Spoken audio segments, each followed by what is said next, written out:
انت مش لابس الشبشب ليه؟ تعالى معايا. في ايه يا مامي؟ ايه اللي حصل؟ في ايه؟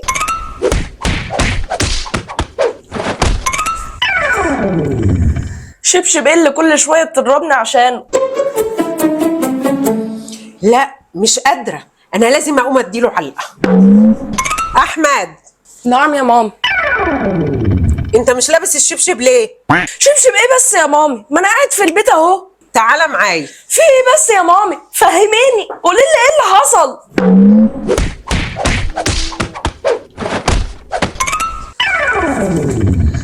الله يخرب بيت الشبشب.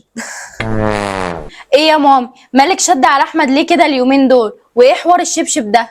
متغاظة منه وبتلكك له على اي حاجة عشان اضربه، ولا بيذاكر ولا بيسمع الكلام. ماشي يا مامي، بس تلككي له على حاجه تستاهل يعني.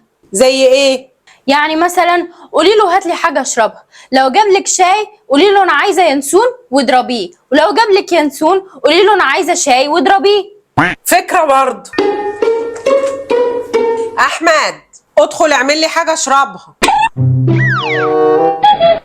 اعمل لك شاي ولا ينسوه؟ انت مش لابس الشبشب ليه؟ الله يخرب بيت الشبشب.